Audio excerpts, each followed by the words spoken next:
So you've met the players, now it's time to meet the men behind the scenes that we don't see as much of, starting with the manager, Mr. Barry John. Barry, how are you? Very good, Tom. Yeah, looking forward to our first interview. I know the boys have spoken very highly of you and your interview technique, so it'll be good to get on the scene. I know some of the boys have thrown each other under the bus with their answers. I hopefully won't be doing that, but no, looking forward to it. Yeah, it should be good. So how was the World Cup for you as a experience last year? Last year was fantastic. You know, the year before we were in Lisbon, and that was an exceptional experience. And for them to better that again last year in Crete, it was outstanding. Where the pitch was right on the beach front, you had all the tavernas behind, it was passing trade. Oh, it was outstanding. We were fortunate enough to play after the Greece game. So when Greece played, it was like a 3,500 full stadium. And there must have been at least another 1,000 people outside watching on big screens. Not all of them were there for our game, but there was still a fair few in the stadium. So to walk out in front of that, all the lights on, it was magnificent. And all the boys just think, you know, what an experience for them. And they're just looking forward to a few more events like it. Well, yeah, I mean, they've represented their country at a World Cup. You've led your country at a World Cup. No one can ever take that away from you. No, it's great. You know, and we're quite fortunate women out there. Last year we had two ex-Premier League referees refereeing the tournament. Mark Clattenburg and Bobby Madley, both very experienced, great guys. You go up, have a chat, have a photo, you know, nothing's too big for them. We've also got a Sky Sports commentator in John Gwynn, brilliant, his commentary. You know, obviously you've seen the commentary he's done on Terrell's winning goal of the tournament. We've got Nick Irvine who commentates for the BBC. So everything is top draw. You know, it's really run professional. The Soccer Federation are a fantastic organisation. They always look to better themselves. So the next World Cup will be, it'll be amazing. So what would you say is your best achievement with Wales? Is it one of the World Cups or is it something else? Difficult question. You know, every time I lead Wales out, for me is a massive achievement. But I would think, you know, in 2015, I was fortunate enough. It'd only been a few months that I'd been in post, and we'd gone up to Birmingham in the home nations to play against Scotland and England. The year before, the boys hadn't done too well. So as a management team, we think, right, let's try and put a bit of a show on and do better than what we did last year. We didn't expect potentially to win it, but coming away with a win against England and a draw against Scotland was enough for us to win the tournament. So a massive turnaround. So to see the boys lift that trophy on the day, it was a hell of an achievement, considering, you know, where we were 12 months before. So yeah, that was probably one of the best achievements. And what does a typical match day look like for you as a manager? What sort of stages of prep do you have to go through? They can be quite long. Obviously, the night before, myself and the management team will get together and have a chat on how we're going to set up for the following day, which starting six we're going to go with. Although obviously in six-a-side, you can make multiple substitutions, rolling subs, so people are on and off constantly. I believe that it's nice to inform the starting six so you get in the frame of mind ready for the kickoff.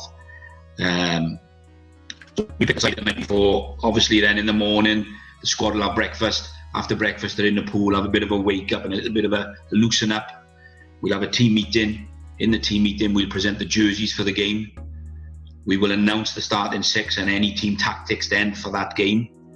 Obviously, we've done a lot of the analytic work the night before. We'll pass all that information on to the players. The squad then will get some free time to rest. 1 hour and a half before kick-off, we would meet, walk down to the stadium, and when we get to the stadium then it's changed and obviously get the high tempo preparation ready for kick-off. After then, obviously, there's interviews, meetings, a bit of a debrief from the game. So they're busy days, but enjoyable at that. And how did you get into football and into the Wales job? I got into football obviously through my son. My son was playing and was asked to help out with that. So, I didn't mind. And then of an evening, I was working for Leisure Leagues as a match night supervisor. 3 nights a week, I'm out supervising leagues that are run in the local area. They knew that I was into coaching, so they put my name forward with UK Soccer for the vacant manager's position.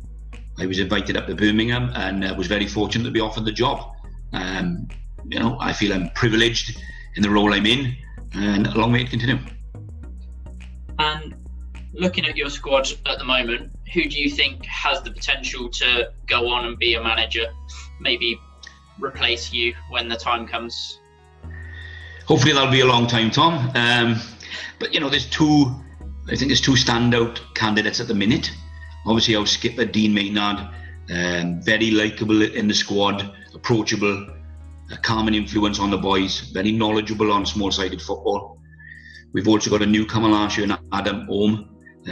He plays 5-a-side, 6-a-side futsal and 11-a-side at a very good standard. He's grown in the squad. Be interesting to see where Adam now develops as a senior player. You could throw another one in there. Matt Morris is always on the phone to me.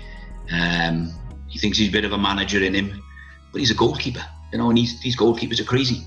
They're diving at people's feet. They can't all be there. So if he told me something as a player, I'd be a bit, do you believe him? But he's a great kid, but maybe a long way to go yet. Yeah, they've probably taken a fair share of kicks to the head in their time. So. Oh, no doubt, yeah. But can't fault his enthusiasm. He's always coming up with ideas, which we try and empower the players. If they've got something to say, let's tell us. If we think it'll help the squad, then we'll take it on board. And speaking of helping the squad, if World Soccer turned around and before next year's World Cup, or whenever the next World Cup may be, and said you can have any player from world football in your team, who would you pick as the one player that you would add to the squad? There's a few good players out there that would excel at 6-a-side. I had to write an article recently for the Soccer Federation website, pick my favourite 6-a-side team. I went for Manuel Neuer in goals. Obviously the 6-a-side goalkeeper can come out the area. He was the first sort of keeper sweeper, so he'd be fantastic in that role. I had the 2 Spanish lads of Iniesta and Xavi playing at the back. They'd keep the ball for fun. And then the further 3 players, I went for Paul Gascoigne, Ronaldinho, and the Portuguese player Ronaldo. I do like the Brazilian Ronaldo, but I think for the 6-a-side format, Cristiano would be magnificent. So Cristiano for you then?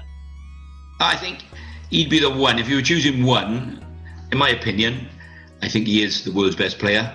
Wherever he's gone, whichever league, whether it be the Portuguese, the English Premier League, Spain, he's now doing it in the Italian league. He's excelled. Obviously, he's helped Portugal win the European Championships. They beat Wales in the semi-final 2 years ago. So I just think he's a top draw player. Still doing it at, 35? Still doing it at the very best, very, very best standard. So he's outstanding. Well, Gaffer, thank you for taking the time out of your day to speak to me. No problem, Tom. Enjoyed it. Look forward to being back in training. It'd be good to get the boys back. Obviously, we've had a few bad months with the COVID-19 disease that's out there. Hopefully, before long, we'll have more back on the training pitch preparing for the next World Cup. Hopefully so. Cheers, Gaffer, and I will. No problem. Take care, and we'll see you soon. Cheers, Tom.